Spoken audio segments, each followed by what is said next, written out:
bagi kalangan kampus dan kalangan aktivis penyiaran menempatkan model perizinan pada tersentralisir di nasional itu seperti mengembalikan roh Orde Baru.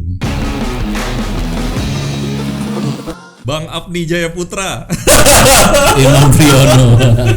Bang, apa kabar? Akhirnya kita ketemu satu meja ya. Bang, gue thank you loh. Gue tau lo banyak sebenarnya aktivitas, dan salah satu yang paling menarik aktivitas lo sekarang adalah pembuat kopi. Iya. Tiba-tiba. Enggak, gue tuh kenal ya udah puluhan tahun ya. Ada dua dokumenter tentang kopi yang sudah gue buat. Waktu gue kerja di Kompas itu ada Coffee Story. Terus waktu gue di RCTI gue buat Jelajah Kopi. Nah, kemudian Jelajah Kopi itu jadi brand kopi gue gitu. Lama kenal kopi terutama dari aspek sejarah, kemudian lifestyle dan lain-lain. Akhirnya gue ngeracik sendiri, tapi ngeracik itu memang udah kerjaan dari dulu, nyampur segala macam. Tapi komersial kayak sekarang itu ya baru sekarang. Toko 27. Iya, Toko 27 di Tokopedia. Tokopedia. Teman-teman yang nyaksin acara ini, Bang Apni ini bos gua dari dulu sampai sekarang. Dulu bos gua di TVRI. Kemudian beliau nih menurut gua wartawan senior, layak untuk dipelajari, ilmunya, pengalamannya mahal. Gue rasa nggak cukup satu episode, Bang. Ya. Tapi kita jalanin aja dulu yang ini. Ya. Tapi gue pengen kenalin siapa Bang Apni. Tentu banyak yang udah kenal Bang Apni. Enggak, yang gue demen satu aja. Apaan, Bang? Studio lu deket rumah gue. Jadi pilihannya bisa lo kesini atau gue mampir ke kafe gue. Kafe lo. Ya. Oke. Gue kepengen kasih tahu Bang Apni ini lahir dari SCTV, benar ya? Betul. Sebelumnya sebenarnya sudah di aktif di Jawa Pos. Ya. Di kampus juga sudah aktif di dunia jurnalisme. Kemudian pernah di RCTI? Pernah di iNews? SCTV 9 tahun. SCTV 9 tahun. RCTI 8 tahun termasuk mendirikan iNews. Wow. Pemret pertama iNews. Pemret pertamanya. Masih Sun TV namanya. Masih Sun TV. Iya. Masih ada Mas Arief Sudito. Mas Arief direktur pemberitaan, gua Pemret merangkap GM produksi, merangkap merangkap Pemret MNC Business. Wow. Ya, gila ya. Itu gila itu, karena buka lahan itu. Gue rasa nggak banyak loh orang kayak lo. Tapi kita lanjutin dulu. Abis itu Kompas TV. Megang. Awalnya disuruh megang dokumenter. Awalnya dulu senior manager namanya knowledge program. Jadi program-program ilmu pengetahuan. Tapi karena saya punya mileage di jaringan TV lokal, karena sebelumnya kan Sun TV itu dibentuk dengan konsep sistem siaran jaringan. Itu yang mau kita bahas nanti. Iya, gue pengen tahu tuh. Ya, nah itu saya punya mileage tentang itu karena dulu Pak Hari dia coba ikut Pak Hari Tanu bos MNC, bos gede MNC itu dia coba follow the rule lah ya. Okay. Akhirnya Sun TV itu mengikuti pola itu. Lalu lahir Kompas TV dan Kompas TV itu pada waktu itu yang peraturan yang tersedia adalah siaran sistem jaringan itu. Sehingga akhirnya gue didapuk jadi general manager operasional jaringannya Kompas TV yang men-set up hampir kurang lebih dalam 4-5 tahun gua di Kompas itu 23 station lah kita set up dulu di daerah. Gila. Berapa lama tuh Bang lu di Kompas? Lama ya, 5 tahunan Mas. 6 tahun. Habis itu dipercaya sama RTM Malaysia. Bernama TV. TV Malaysia. Hanya gua ke Malaysia, gua nggak tahu bagaimana ceritanya orang-orang Malaysia tahu gua. Memang gua berkenalan dengan mereka berkali-kali dalam banyak pertemuan ya. Tapi kemudian gue didatengin oleh serombongan orang Malaysia, itu ada CTO-nya, CEO-nya semua datang hanya untuk mewawancarai gue dalam 1 hari, lalu menawarkan kontrak kerja untuk gue jadi konsultan di Malaysia. Dan akhirnya gue tinggal di Kuala Lumpur 3 tahun. 3 tahun di Kuala Lumpur. Dan itu bertepatan rebranding Bernama TV. Iya, Bernama TV. Habis itu TVRI. Nah itu dia. Di situ gue ketemu lo ya. Panggilan negara itu. Nah Imam itu waktu saya fit and proper test dia moderatornya. Moderatornya. Aduh, Bang. Ngobrol enaknya sambil ngopi. Ngopi. Bang. Ceritain nih dong, gua lu bawa apa bawain- sih? Iya bawa. Ini nih gua bawain kopi wine. Jadi ini wine coffee ini dari teman saya, bijinya dari Agil dari Aceh. Dia tuh Sahabat kita juga. halo Gil. Lucu ya si Agil. Dia kirim biji kopi ke gua. Proses cold brew-nya, fermentasinya di gua. Terus gua kirim lagi ke Aceh dan dia minum kopi yang dia kirim itu dalam bentuk cair kayak begini. Dan dia menikmati pakai Nih, sigar. Oh, seleranya boleh. Dia pakai cigar ya. Gokil ya. Nah, ini jadi gini, Gayo itu ada satu khas sekali wine coffee. Dia sendiri udah punya fermentasi selama 4 bulan. Jadi coffee wine Gayo tuh secara alamiah difermentasi bijinya 4 bulan. Nah, saya fermentasi lagi dengan metode cold brew atau seduh dingin gitu istilahnya bahasa Indonesia aja. Diseduh, didinginkan 24 jam. Seduh dingin tuh dia menggunakan tidak air panas, diseduhnya kalau Anda mengenal kopi dengan air panas, tapi ini kopinya diseduh dengan air temperatur ruangan 26 derajat gitu ya, gitu. Nah, akhirnya kita difermentasi 24 jam jadilah wine coffee. Nah, kita coba. Bang ya. Oh, itu enak banget kan. Ini yang kayak gini dia harus pakai es. Oke. Nah, ini si Fat nih dia nggak pakai sendok nggak apa-apa lah. Nggak apa-apa, kita minum masing-masing aja, Bang. Iya, nih. Tapi gua ambil bahwa Fat menyediakan batu es tuh udah kita berterima kasih. Ini enak banget, sore kayak gini ngopi kita. Ini produsernya teman kita juga ini. Si Fat. Mam, silakan Mam. Wanginya Mam. Wanginya Mam. Harumnya juga Nggak dapat tahan Bang, ya. Wangi anggurnya itu, ya. Winery ya. Ngeri. Winery. Nah, direndam dulu dengan esnya, jangan langsung diseruput, kita minum. Oke. Dan menemani percaya tanpa gula, enak banget. Enak banget ini Bang. Aftertaste-nya anggur, wine ya. Dan manis ya. Ya, ada fruity-nya, ya. Keren. Oh ya, satu lagi nih. lagi apa tuh, Bang? Nih, saya juga ngembangin kopi sase, bukan sase namanya, saya sebutnya kopi kapsul ya. Karena dia ada di dalam kapsul begini. Ini adalah handcraft kopi. Jadi ini prosesnya dikerjakan dengan tangan. Dengan tangan menjadi kopi kayak kopi bubuk, tapi bukan bubuk karena bubuk dia punya ampas. Ini nggak pakai ampas. Nggak perlu mesin juga seperti kebanyakan kopi kapsul yang beredar di market. Jadi ini butuhnya cuma 150 cc air aja. Ya udah, air panas dan nggak perlu mendidih juga, cukup air dispenser dia udah jadi. Ini buat traveler atau orang yang pengen nikmatin kopi premium ya. Saya buat signature nih ya. Ini saya buat dari robusta curup, jadi artinya saya giling memang per kilo. Dan yang meracik ini teman dan sahabat saya, barista trainer Adi Taropraceka untuk jelajah kopi. Terkenal kan beliau. Terkenal sangat. Bang, jadi gampangnya Presenter saya di Coffee Story dulu. Oke. Bang, jadi itu tinggal ditaruh, tubruk pakai air ya? Tubruk pakai air biasa. Tubruk pakai air. Iya, air Indonesia biasa. banget tuh. Indonesia banget dan tanpa ampas, jadi nggak perlu saringan dan lain-lain. Dan yang jelas kopinya adalah kopi terpilih premium, dikerjakan dengan tangan, dikemas rapi dalam bentuk tablet begini, dan ada cara pakainya. Di sini ada kartu saya.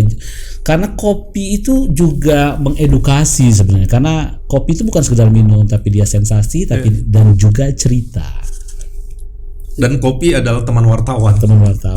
Dan ini sudah ada juga di Tokopedia ya. Jadi ini tinggal bisa dibeli. Ini pesan-pesan sponsornya banyak lewat.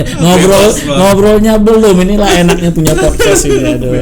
Ini saya kasih buat Imam sama Fat, boleh dicoba. Thank you. Nanti gratis lah ini kan. Namanya diajak. Nama juga gak bayar ya Fat ya. Toko 27 Bang ya? Toko 27. Toko 27. Tokonya Bang Apni, banyak pilihan kopinya, Ada kopi, enak-enak. banyak banget kopinya di situ. Ada latte juga. Ada latte juga, ada mocha ya kalau nggak salah. Ada macam-macam. Ada mocha, ada nitro cold brew, ada cold brew biasa, ada wine. Ya, gue udah coba sebagian besarnya dan enak Bang. Iya. Gue tuh seneng ngopi, udah cobain cukup banyak kopi. Ada yang suka cold brew yang nitro karena rasa bir itu kan rasa bir itu berbeda dengan ada yang rasa wine. Kalau nitro dia rasa bir karena dia pakai fermentasi nitrogen dan agak pahit. Itu robusta bang ya nitro. Nah nitro kopi apa saja. Nitro adalah proses. Jadi dia bisa membuat yang alatnya tinggi. Dia masukkan dalam tabung kettle gitu dimasukkan lalu kita proses sudah fermentasi. Sudah difermentasi dalam bentuk cold brewnya dimasukkan dalam nitro, lalu terjadi proses di situ dan dituangkan kita minum. Ada aftertaste base karena dia bisa membuat kopi itu kalau dia punya keasaman dia rendahkan, kalau pahit dia turunkan. Jadi dia netral banget rasanya.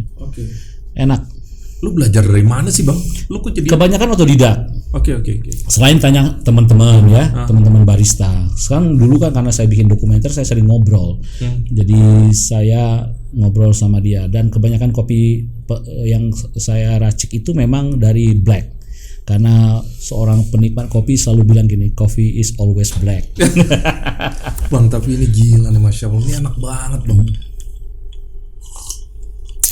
Saya ada jamnya minum ini, Mam. Saya di rumah itu pagi-pagi espresso, ada mesin juga di rumah. Single? Ya, kadang-kadang lungo itu lebih banyak. Satu cup gitu ya. Jam 10 tuh udah mulai matahari naik gitu. Saya ke kulkas ngambil batu es 1-2 cube gitu. Saya wine coffee sambil ngerjakan tugas-tugas itu. Entah nikmatnya dunia itu udah luar biasa tuh, Mam. Jadi pandemi itu bisa dibilang banyak berkah buat berkah banyak banget. Dan ini kayak antitesis kehidupan lo sebelumnya kan, Bang? Ya karena 7 bulan kan saya tuh bersyukur. Jadi inilah ya. Dulu lo tuh kan berangkat pagi, pulang paling malam, berangkat pagi, pulang paling malam. Sekarang anak gua gede sendiri, Mam. Anak gua tuh gede sendiri. Ya, thanks to mama ya. Yang baru ulang tahun. Ya, aduh, istri gua yang ngerawat dia sebenarnya. Kenapa pilihannya istri gua nggak kerja itu adalah satu. Waktu kita nikah kita bersepakat. Gua wartawan loh, lo kawin sama wartawan. Wartawan waktunya kacau. Kalau lu juga kerja serepot. Akhirnya dia memilih jadi full day mom gitu di rumah. Dan dia membesarkan anaknya. Gue nggak tahu anak gue gede sendiri. Tapi sekarang karena pandemi gue 7 bulan di rumah. Kata anak gue mulai protes. Ayah ternyata aslinya cerewet banget ya. Tapi lo enjoy bang di rumah? Enjoy banget. Karena kan sekarang saya tetap jalan sebagai konsultan media. Jadi banyak teman yang saya bantu gitu ya. Masih basic di industri saya, di industri yang biasa selama ini saya kerjakan, digital dan televisi. Kapan-kapan cerita itu bang ya, lo kan kemarin posting itu tuh kamera robot segala macam tuh. Tapi jangan di podcast yang ini. Jangan. Besok kita cerita. Kita besok ngobrolin itu kapan-kapan. Nah, seri Imam dengan saya itu nanti akan lebih banyak cerita tentang disrupsi digital. Jadi kalau ada kita tren baru dalam industri digital, kita cerita, Mam. Kita bikin podcast. Seneng nih gue nih. Ini contoh nih. Nanti kita bahas tuh. Perubahan distribusi film industri. Bayangin ya. Sekarang bioskop. Waduh, pandemi habis. Prihatin habis mereka. Tapi di mana jalur distribusinya? Mereka lompat. Jadi hal-hal yang tradisional berubah menjadi sangat drastis. Windows-nya tetap jalan, tapi dia berubah gitu. Dulu ke bioskop, dia sekarang langsung ke OTT dan itu berkembang di seluruh dunia. Film Mulan yang jutaan dolar itu Anda tahu, dia hanya tayang tidak di bioskop, dia tayang di Disney Plus gitu. Walaupun orang harus membayar lebih dari harga langganannya, tapi itu membuat jalur distribusi film berubah total. Jujur bang ya, waktu gue masih di TV bang, gue itu sering denger orang bilang, gue udah nggak nonton TV lagi, gue sekarang nonton OTT gitu ya, layar kecil. Gue sering denial itu speak doang gitu, karena sejujurnya gue masih nonton TV gitu. Tapi makin kesini apalagi gue sekarang nggak di TV, ternyata bener. Gue pribadi sekarang jarang banget nonton TV bang, jarang banget. Jadi TV-nya masuk OTT. Masuk OTT ya. Gue bilang, bener ya. Makanya gue lompat, karena ini keniscayaan nih pasti datang. Kalau lo nggak beradaptasi lo ketinggalan. Ya. Bang, sekarang kita ngobrol ke hal yang Mulai serius. nah, ini agak serius dikit. Kenapa? Karena ini ada hubungannya dengan dunia jurnalisme yang kita tekuni sama-sama. Belakangan isunya memanas dan ternyata soal-soal penyiaran ini juga kabarnya masuk di Omnibus Law ya. Iya. Ini kan juga Ini banyak nggak care nih. banyak yang nggak care juga karena draftnya nggak gampang di tangan bang. Bener. Satu lagi, saya nggak ngelihat proses public hearing kepada masyarakat penyiaran itu gencar. Karena nggak ngelihat dokumennya, Mam. Ya. Nggak ngelihat dokumennya. Jadi kalau misalnya masalah kita kan, saya kan bergelut di antara mereka para aktivis penyiaran gitu. Tiba-tiba kita tahu setelah kita dapatkan undang-undangnya diketok gitu kan, dan tiba-tiba kita kaget gitu loh. Lu udah baca kan? Udah Kaget. Seneng? Kagetnya, apa nggak seneng? Puas apa nggak puas? Ini jadi gini. Pertanyaan pertama saya, urgensinya dia masuk ke Undang-Undang Omnibus Law Cipta Kerja itu apa? Itu jadi Itu mendasar. Ada nggak urgensinya? Apa urgensinya? Tapi saya mencoba memahami filosofis Omnibus Law yang dibuat oleh pemerintah itu dari sisi dua aspek. Yang pertama adalah target pemerintahan Jokowi yang memang berorientasi pada pertumbuhan ekonomi. Itu satu. Kedua, pemerintahan ini berorientasi pada investasi. Dan ketiga, pemerintahan ini mencoba menghindar dari jebakan middle income trap. Jadi ketika membaca itu, pantesan, karena saya lihat memang di Undang-Undang Cipta Kerja pada klaster penyiaran itu rupanya memang berkaitan dengan dua hal, yaitu debirokratisasi dan deregulasi dari izin penyiaran. Nah, tapi pertanyaan berikutnya adalah apa roh dari banyak pasal-pasal yang menghilangkan roh dari undang-undangnya. Undang-undang penyiaran. Undang-undang nomor 32-nya. 32 2002 ya. 2002. Ada yang hilang di situ dan itu Hilang. mencerabut. Kehilangan yang paling besar gini kan, semangat dari undang-undang 32 itu sebenarnya anti kapitalistis dalam dunia penyiaran yang berlangsung sebelum 2002, artinya puluhan tahun, dari mulai 89 ketika pemerintah membuka keran TV swasta. Ya, kalau kita lihat dari tahun 89 itu dengan bukan kelompok sih sebenarnya ya, RCTI dan kelompok Bimantara yang berada di belakang itu, yang juga adalah notabene keluarga Soeharto. Lalu ada Surya Citra Televisi dan perizinan televisi yang diberikan oleh pemerintah di zaman Soeharto itu kepada kelompok-kelompok bisnis yang memang dekat dengan Soeharto atau Cendana. Sebenarnya itu kondisi yang setelah reformasi, kenapa aktivis penyiaran mengajak DPR, karena sekali lagi ingat ya Mam, Undang-undang penyiaran kita itu bukanlah inisiatif pemerintah, tapi ini hak inisiatif DPR yang bersama para pegiat penyiaran pada waktu itu menyiapkan undang-undang penyiaran, karena kondisi penyiaran kita pada waktu itu lawless, artinya ketiadaan hukum. Boleh gue menyimpulkan bahwa 32 2002 itu relatif lebih akomodatif terhadap industri dan banyak. Kalau mari kita lihat filosofisnya. Filosofis yang terbesar adalah dia menghilangkan konsep penyiaran nasional. Wow, itu ruhnya banget ya. Loh, kenapa begitu? Kalau konsep penyiaran nasional, nanti kita bandingkan dengan Omnibus yang sekarang. Ya. Di Omnibus yang sekarang itu kita lihat. Oke. Dari prinsip itu, konsep siaran nasional itu sebenarnya karena sekali lagi ya, prinsip dari Undang-Undang 32 itu adalah demokratisasi penyiaran. sehingga prinsipnya menghilangkan konsep sentralisasi penyiaran yang bertumpu atau dikuasai pada level perusahaan-perusahaan nasional yang berada di Jakarta. Satu, semangatnya adalah akses stabilitas publik terhadap frekuensi. Dan ingat, karena frekuensi itu adalah public domain. Dia sumber daya alam terbatas, dimiliki oleh publik gitu ya. Dan prinsipnya adalah siapapun yang menguasai frekuensi itu dia minjem sama publik.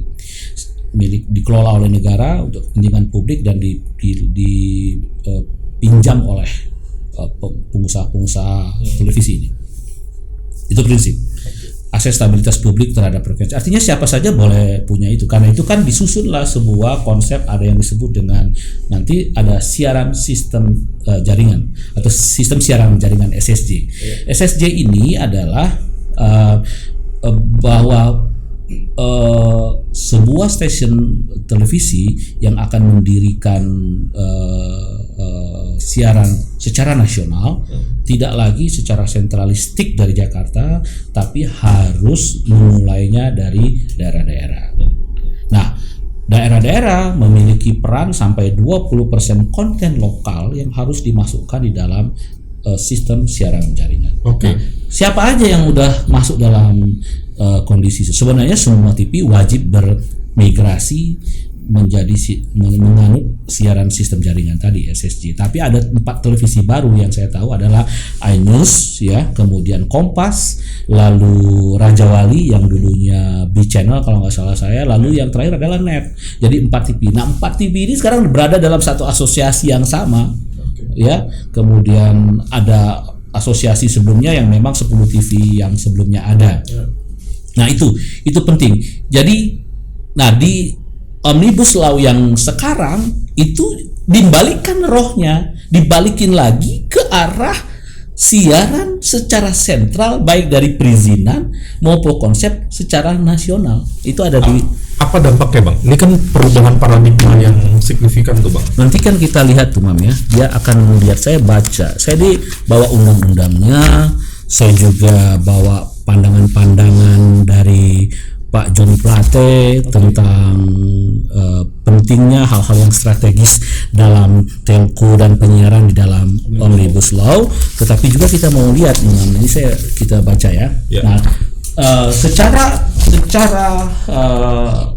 khusus atau kita disebutnya dalam Omnibus Law itu adalah klaster penyiaran itu ada di pasal 79 dari 905 halaman undang-undang itu. Jadi lu jangan tanya sama gua, lu baca belum gitu. Ya, nanti gua ngomong begini-begini, Bapak udah baca belum gitu. Ya, enggak, saya udah baca. Oke. saya baca, saya pahami gitu. Oke. Nah, jadi yang paling penting nih di pasal 79 ini dia adalah mengatur persis. Nah, yang diatur itu, Mam, adalah tadi perubahan perizinan. Yang menarik itu ada pasal yang dipangkas sama sekali tuh, Mam. Pasal 34 itu dihapus. Nah, kita kembali ke Undang-Undang 32. Apa sih pasal 34 itu? Teman-teman, sorry nih, kita agak teknis, tapi menurut gue ini penting juga untuk kita ketahui karena ini akan punya dampak. Saya nyeruput kopi lagi nih biar mood boosternya makin oke. Ini enak banget nih, Bang. Gue kayaknya kalau gue nambah mohon maaf lahir batin nih, Bang. Nah, kalau lu siaran gue pasok lah.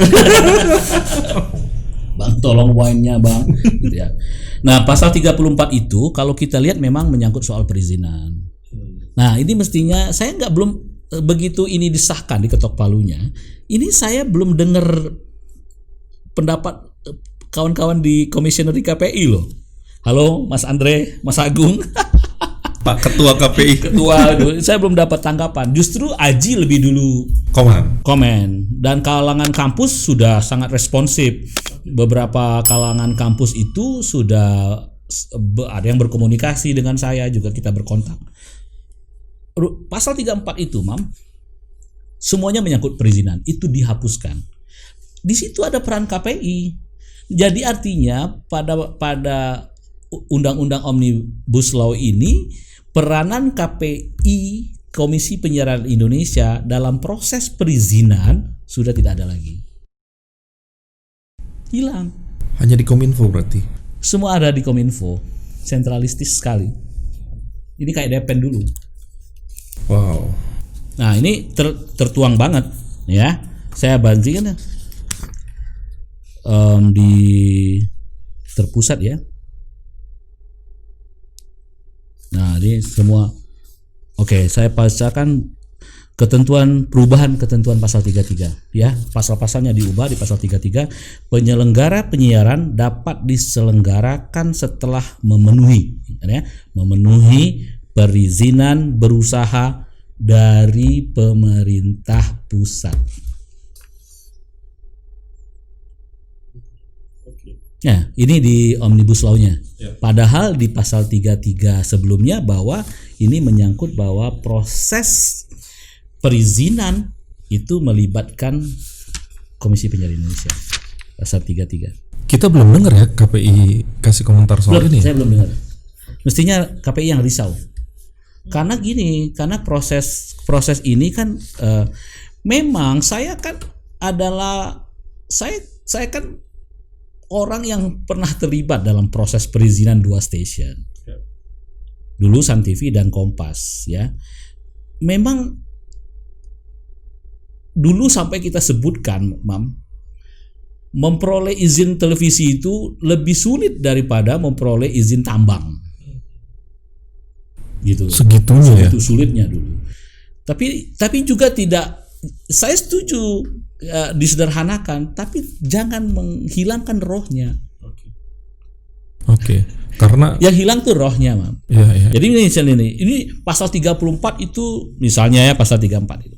Izinnya nanti saya izinnya dulu dah. Proses ada EUCS, ada forum bersama, ada segala macam itu hilang semua. Kita belum tahu karena dalam pasal berikutnya memang ada ketentuan peraturan pemerintah mengaturnya kemudian kayak apa. Tapi kalaupun iya, dulu KPI itu diatur ikut serta di dalam perizinan dalam undang-undang. Oke. Bukan dalam PP. Kalau dia dalam PP, rezimnya ini rezim pemerintah dan bukan rezim negara. Oke. Berbeda.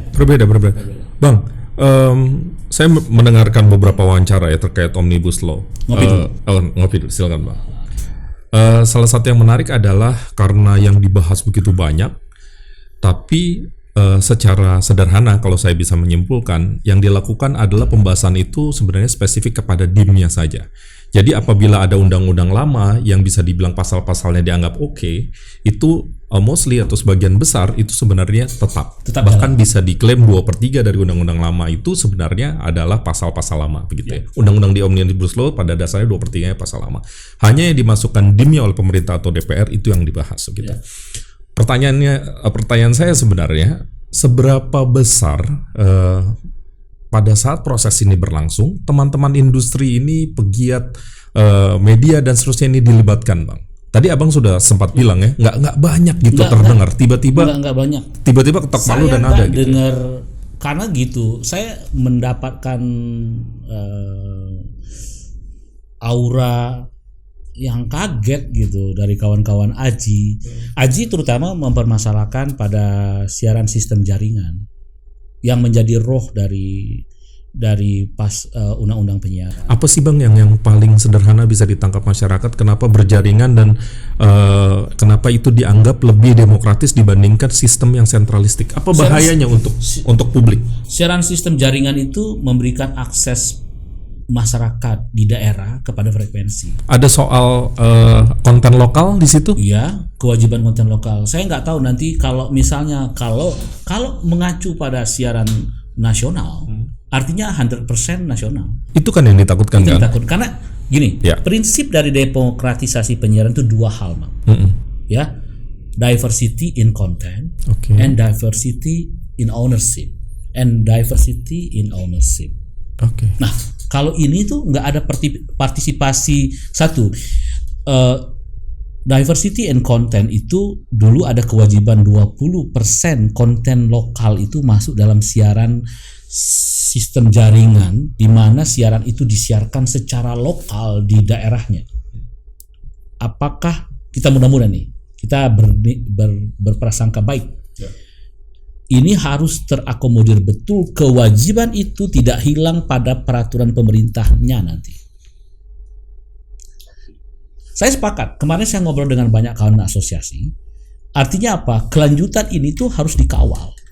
Jangan kaget lagi untuk kedua kalinya. Dikawal dalam bentuk PP-nya. Dibentuk dalam bentuk PP-nya. Meskipun kita kaget-kaget juga dengan ini. Kita masih pengen tahu sih perizinan nasional itu nanti seperti apa dan lain-lain ya. Dan ya bagi kalangan kampus dan kalangan aktivis penyiaran menempatkan model perizinan pada tersentralisir di nasional itu seperti mengembalikan roh Orde Baru lagi. Semangat dari demokratisasi penyiaran itu akan lebih liberal satu dan sangat kapitalistis. Artinya ini mencengkram betul dari kekuatan-kekuatan yang sudah kuat dari para pemilik modal penyelenggara televisi sekarang itu lebih kuat. Karena hambatan-hambatan mereka karena gini, saya kan berada di industri-industri ini semua dulunya. Karena memang keluhan mereka terhadap SSJ adalah apain sih kita kan udah punya ini gitu loh. Karena mereka harus men-set up juga siaran-siaran gitu. Kalau mau dicek misalnya verifikasi faktual, adakah mereka punya studio beneran di daerah? Semua televisi itu. Ayolah jujur. Enggak juga sebenarnya. Ya kan main-main juga. Meski misalnya kelemahan dari model SSJ itu juga diakal-akalin lebih kepada akhirnya terjadi jual beli frekuensi. Tapi ingat nanti di Omnibus Law-nya juga terlihat beberapa hal yang mendasar di pasal 34 itu hilang. Kalau dia siaran nasional, ini kan agak repot nih. Waduh, tali temalinya itu menjadi lebih ribet. Misalnya ya, ini yang paling penting, yang saya catatan ini adalah nanti kita bicara digitalnya ya, tapi ini kita bicara yang paling penting dulu. Tadi peran KPI dihilangkan. Di Undang-Undang 32 ada batasan waktu 5 tahun dievaluasi. Kalau pasal 34-nya dihapus, berarti tidak ada batasan waktu izin. Artinya imam kalau punya frekuensi enak banget sekarang yang sudah punya IPP, yang sudah punya izin tetap sekarang selama-lamanya bisa dia wariskan saya. Dan sekali lagi, apa roh dari frekuensi adalah public domain jika tidak ada kesempatan publik untuk mengevaluasi melalui KPI terhadap perizinan yang ada yang harus dievaluasi selama 5 tahun. Kenapa harus ada evaluasi, Mam? Sekali lagi, semangat penyiaran frekuensi sebagai public sphere itu adalah ada akses publik terhadap frekuensi, terutama kalau gua nonton satu televisi, kita pahami bahwa itu adalah public domain. Pemerintah paham banget kok itu adalah sumber daya alam terbatas karena diatur demikian rupa sebesar-besarnya. Nah, ini konstitusi, Mam, di pasal 33. Tanah, air yang terkandung di dalamnya adalah dikuasai oleh negara bla bla bla. Ini kan konstitusi. Mengacunya ke sana. Nah, dengan demikian bahwa ada hak publik untuk tahu, bertanya bagaimana frekuensinya digunakan. Kalau siarannya misalnya lebih banyak destruktif, tidak mencerahkan publik, saya boleh protes dong dengan mekanisme perizinan yang ada kesempatan publik melakukan evaluasi. Yang saya sebutkan akses publik terhadap frekuensi tadi. Dia evaluasi dong. Loh, imam kalau tiba-tiba ada acara yang menampilkan hal-hal yang melanggar norma-norma kelaziman umum, kesopanan dan lain, mau proses bagaimana? Karena tidak ada evaluasi dan pencabutan izin karena pasal 34-nya ditiadakan. Saya terbayang tuh Bang, karena kalau saya tidak salah ya, mungkin benar mungkin tapi juga tidak tepat. Pada saat kemarin perpanjangan perizinan itu, salah satu momentum baik yang juga terjadi adalah di banyak stasiun TV, utamanya di konten berita, sekarang selalu ada interpreter bahasa untuk sahabat-sahabat, saudara-saudara kita yang tuli. Itu kan semacam didorong pada momen itu gitu. Sebelumnya kan yang menggunakan itu hanya TVRI aja sebenarnya. Betul. Sekarang semua. Sekarang untuk semua. golongan disabilitas ya. Dan itu kan sebenarnya jangan-jangan itu implementasi yang paling sederhana yang bisa kita lihat. Begitu publik bilang, nih waktunya perizinan berganti gue kasih izin lo, tapi kalau bisa gue mau di situ ada. Gue kepengen saudara-saudara gue yang tuli bisa tahu. Memang walaupun kan asik ya. Walaupun misalnya otomatis saya tidak pernah melihat KPI misalnya betul-betul mencabut izin pada waktu evaluasi, toh masih tetap jalan. Tapi juga KPI juga menerima laporan publik menyangkut apa-apa saja di satu station itu, saran-saran terhadap perpanjangan izin. Itu pasti punya catatan lah, untuk catatan perbaikan.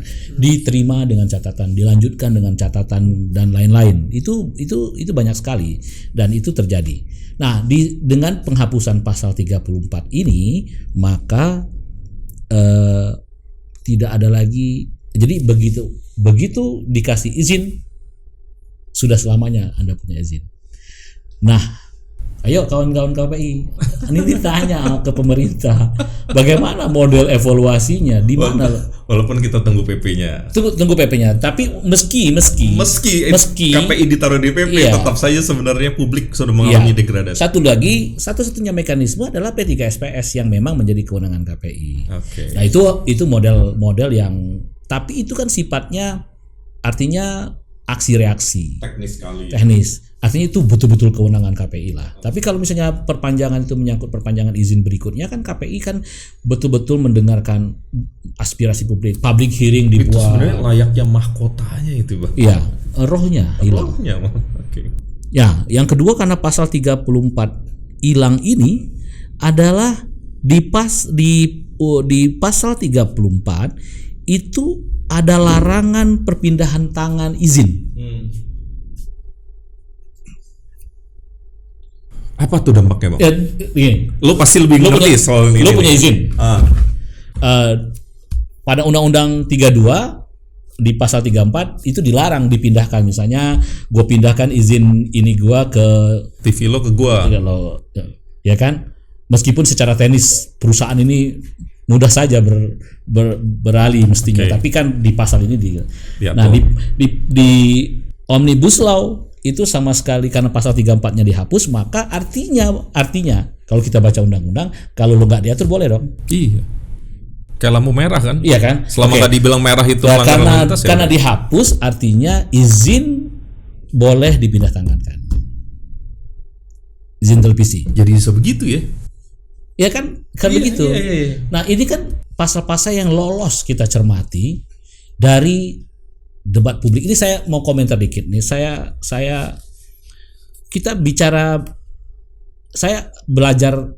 Kita coba mau belajar dari Inggris. Brexit itu kan nggak serta-merta. Inggris akan keluar dari Uni Eropa. Berapa tahun pembahasannya? 4 tahun. Kenapa? Di Inggris terbiasa sekali dalam pengambilan keputusan kebijakan publik yang menyangkut publik, itu public hearing mereka tuh minimum 3 tahun. Mengubah buku putih BBC itu, karena karena seluruh buku putih itu tidak menyinggung soal digital, maka ketika dunia masuk ke era digital dan disrupsi digital itu tidak sebuah keniscayaan, mereka melakukan perubahan buku putih BBC itu dengan melakukan public hearing menyangkut pendapat publik itu sampai 3 tahun. Baru buku putihnya diresmikan. Segitunya. Tapi kan nggak mungkin nyuruh undang-undang itu berubah. 100 hari dengan Omnibus Law lu harus selesai semua. Kelemahan terhadap Omnibus Law itu sebenarnya kalau kita lihat filosofisnya sudah benar. Yang kelemahan yang saya selalu katakan adalah decision making proses pengambilan keputusan, mengabaikan pendapat publik, kemudian hearing yang sedikit, waktu sosialisasi dan public hearing ke masyarakat itu misalnya terlalu sedikit, apa yang dikejar, apa yang diburu-burukan gitu. Nah, ini kita lihat satu tadi ya. Nah, jadi dengan demikian kalau kita punya izin bila ya. Jadi itu hal-hal yang ini agak ini ya, khawatir. Nah, yang di pasal 34 juga itu kehilangan roh tadi yang saya sebutkan, bahwa tadi udah kita sebutkan dari desentralisasi menuju sentralisasi. Dari desentralisasi menjadi sentralisasi. Yang semangatnya tadinya adalah desentralisasi. Ya. Jadi cross ownership dilarang. Tidak ada jaminan diversity in content gitu ya. Jadi kita siaran sistem jaringan yang menjadi roh dari demokratisasi penyiaran juga diabaikan dari situ semua. Dan kita betul-betul, saya mengatakan bahwa memang kalau kita bicara rezim penyiaran di dunia itu terdiri dari berbagai macam bentuk. Ada yang rezim totaliter, ya, ada yang rezim demokrat, liberal gitu, kapitalistis dan lain-lain. Itu adalah model-model penyiaran. Tapi saya katakan memang karena semangat Omnibus Law itu adalah pro investasi, pertumbuhan dan lain-lain, maka memang terlihat betul bahwa memang orientasinya di situ. Ya. Nah, bisa nyelip undang-undang penyiaran itu saya juga belum dapat infonya itu, Mas. Tapi lu lumayan kaget dong ya? Kaget itu teman-teman yang ngasih tahu sebenarnya, teman-teman asosiasi bahwa penyiaran itu masuk di undang-undang Cipta Kerja. Tapi kabarnya ada positifnya juga ya. Ada. Dari soal digitalisasi katanya ada kepastian di ASO gitu. Ada kepastian di ASO. Itu ada ya di. Ada.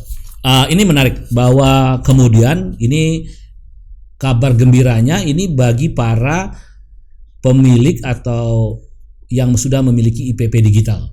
Ini kebanyakan pemainnya kawan-kawan lokal. Setidak-tidaknya kawan-kawan lokal itu sudah memiliki kepastian bahwa 2022 Indonesia harus sudah masuk digital full, karena kita sudah ASO, analog switch off. Kalau istilah Pak Rudi Antara dulu digital on. Dia nggak suka dengan istilah. Padahal 2020 ini kan harus kalau agenda pakai terakhir kita ya, kan. Jadi gini, kita itu melanggarnya udah banyak kesepakatan internasional. Kalau merujuk pada kesepakatan ITU, sebenarnya International Telecommunication Union, kita itu 2015 harus sudah ASO. Tapi bergeser lagi ke 2020 itu kesepakatan negara-negara ASEAN. Karena di negara ASEAN itu yang belum ASO itu Myanmar dengan kita. Jangan-jangan Myanmar udah sekarang. Saya belum dapat kabarnya, tetapi Indonesia satu-satunya negara besar yang belum ASO. Yang teriak-teriak siapa? Yang teriak-teriak adalah negara-negara yang memiliki sepadan dengan Indonesia, yang memiliki perbatasan seperti Timor Timur, kemudian Papua Nugini, lalu Malaysia dan Singapura. Kenapa? Mereka nggak bisa membentang frekuensi 4G LTE mereka kan di wilayah perbatasan karena Indonesia belum bisa bermigrasi. Nah, itu tapi positifnya beginilah, bahwa kawan-kawan di TV Digital, Asosiasi Televisi Digital ATSDI, ini Eris, Pak Tulus dan kawan-kawan di asosiasi ini punya kabar gini. Tapi sekali lagi saya sepakat, ini harus dikawal. Ini gimana nanti bentuk implementasi, karena pengaturannya kemudian melalui peraturan pemerintah dalam model migrasi digital ini di 2022. Kekhawatiran saya, nggak tahu saya, kita berganti-ganti pemerintah, masa ya kita meninggalkan legacy tentang migrasi, kita nggak bisa gitu ya. Karena 3 tahun saya di Malaysia kan saya juga ikut mengamati bersama, karena kan bernama TV yang saya bekerja menjadi konsultan di situ kan ikut dalam proses migrasi digital di Malaysia, sehingga saya paham betul bagaimana Malaysia mempercepat proses ini gitu. Dan kita di track itu ya sebenarnya Bang. Iya, nah ini menarik ya. Jadi kalau untuk digital itu salah satu hal yang positif, tapi tetap harus dikawal ya, karena ini. Nah karena begini, makin cepat makin baik. Menurut saya migrasi itu nggak harus kan. 2022 itu batas paling akhir, artinya kalau pemerintah bisa menyelenggarakannya sesuai dengan Undang-Undang Cipta Kerja ini, Omnibus Law ini di tahun depan, kita akan sangat berbahagia karena terjadi digital dividend, ya, yaitu seluruh frekuensi yang digunakan oleh analog sekarang akan digunakan untuk kepentingan yang lain, lalu terjadi penataan frekuensi yang lain, sisanya 112 MHz itu akan digunakan untuk kepentingan mobile broadband atau mobile internet dan lain-lain, sehingga kita mempercepat untuk model pandemi sekarang. Mestinya menurut saya ini yang mesti dipercepat karena pemerintah butuh benar untuk semuanya sekarang dilakukan jarak jauh. Ada kebutuhan atas internet high speed broadband yang lebih kepada para operator telco dan lain. Bang, sedikit lagi. Apa sih sebenarnya yang membuat ini berjalan lamban sehingga kita bisa dianggap paling terakhir sebagai negara besar yang migrasi? Kepentingan. Oke. Kepentingannya. Karena saya selalu bilang bahwa nggak terlalu, saya nggak ngelihat misalnya beginilah proses roadmap-nya itu beralih ke digital itu punya kejelasan step by step-nya, baik dari sisi infrastruktur maupun suprastruktur. Suprastruktur yang paling penting sebenarnya. Kalau infrastruktur mah mudah, artinya lu switch aja. Kalau suprastruktur itu kan, suprastruktur politik itu kan perangkat undang-undang yang menyertainya. Lalu ini ada. Gunakan ini, tapi mesti dikawal betul. Jadi ini nilai lain yang saya lihat.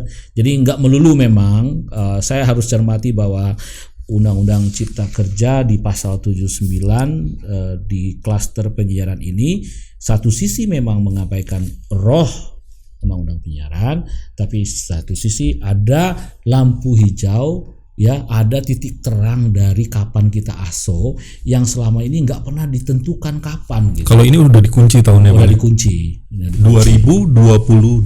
2022. Oke. Kelar tuh Bang ya, kalau kita ngomong omnibus ya, kurang lebih itu ya. Yang menyangkut dunia. Tapi kita belum lihat respon. Karena sebenarnya yang paling ini sekarang, artinya saya tetap ingin kawan-kawan aktivis penyiaran, kampus, AJI sudah memulai itu tetap harus terus tadi satu mengawal, lalu mendiskursuskan ini terus ya, untuk mengembalikan rohnya. Jangan sampai misalnya penghapusan pasal 34 itu kita kehilangan roh itu sama sekali. Roh kalau kita nggak kawal, perlu judicial review Bang. Karena kalau kita mau balik ke undang-undang lama JR. Enggak, jadi gini, mesti tanya sama Refli Harun. Apakah judicial review itu boleh parsial gitu.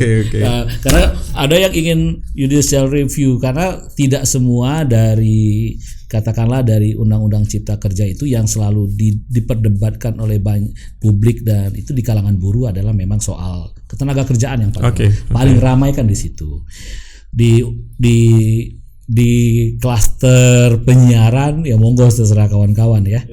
Tapi kawan-kawan ATSDI itu senang karena misalnya mereka dapat titik terang, karena selama ini mereka menunggu dalam ketidakpastian. Kasihan loh mereka. Dan mereka tuh struggle banget ya. Mereka sudah investasi, sudah ini nggak boleh beri iklan, nggak boleh ini dan itu, tapi sekarang sudah ada titik terang. Gitu. Dan itu kita sering mendengar ya apa keluh kesahnya, perjuangannya teman-teman tuh. Ya, tapi saya nggak tahu ya. Nah, yang perlu kritis itu sebenarnya publik. Tapi sekarang kita tanya, saya juga pesimis juga, apakah publik sekritis itu untuk menjelaskan bahwa frekuensi itu adalah punya gue gitu, dan pengusaha itu cuma minjem dari gue. Sekritis itu kayak enggak juga gue pikir ya, karena mereka sudah tidak di situ. Jadi saya pikir juga karena ya ini juga sunset business gitu. Iya. Nah kalau Pak Joni Plate itu kan ngomongnya begini, sudah tidak lagi kita bicarakan secara strategis memang sekarang bahwa perubahan undang-undang cipta kerja itu mengubah arah orientasi para pengusaha televisi yang hanya berpikir satu platform menuju konvergensi.